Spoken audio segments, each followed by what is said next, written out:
മഴയൊക്കെ അവസാനിച്ചു എന്നാണ് കരുതിയത്. പക്ഷേ ഇന്നും നല്ല തണുത്ത കാലാവസ്ഥയും ചെറിയ മഴച്ചാറ്റിലൊക്കെ ഉണ്ട്. ഇന്ന് ഞങ്ങൾ ഫ്രണ്ട്സിൻ്റെ വീട്ടിൽ ചെറുതായിട്ടൊന്ന് കൂടുകയാണ് കേട്ടോ. ഇടയ്ക്ക് ഞങ്ങളിങ്ങനെ കൂടാറുണ്ട്. വൈകുന്നേരത്തെ ചായ അത് തന്നെയാണ് മെയിൻ. അവളുണ്ടാക്കുന്നതിൽ എനിക്ക് ഏറ്റവും ഫേവറേറ്റ് ഇതാണ് കേട്ടോ, പനിയാരം. ഇത് സ്നാക്സായിട്ടും നമുക്ക് ബ്രേക്ക്ഫാസ്റ്റൊക്കെ ആയിട്ടും കഴിക്കാം. ഭയങ്കര ടേസ്റ്റാണ്.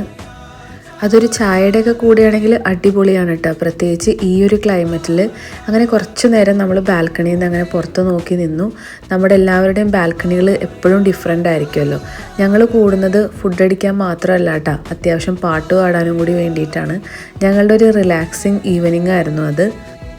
അങ്ങനെ കുറച്ച് നേരം പാട്ട് പാടിയൊക്കെ ഇരുന്നു. പിന്നെ ഹാസിമിനെ വിളിക്കുന്ന സമയമായി കഴിഞ്ഞപ്പോൾ കുറച്ച് പണിയാരമൊക്കെ പാക്ക് ചെയ്തെടുത്തിട്ട് അവനെ നേരെ പ്ലേ സ്കൂളിൽ നിന്ന് വിളിച്ചു കേട്ടോ. പോകുന്ന വഴിക്ക് മൂപ്പരത് തിന്ന് തീർത്തിട്ടുണ്ടായിരുന്നു. എന്തായാലും എടുത്തത് നന്നായി എന്ന് ഞാൻ ഓർത്തു. റെസിപ്പി ഞാൻ ഡിസ്ക്രിപ്ഷനിൽ കൊടുക്കാം കേട്ടോ. അപ്പോൾ അത്രയൊക്കെ ഉള്ളൂ.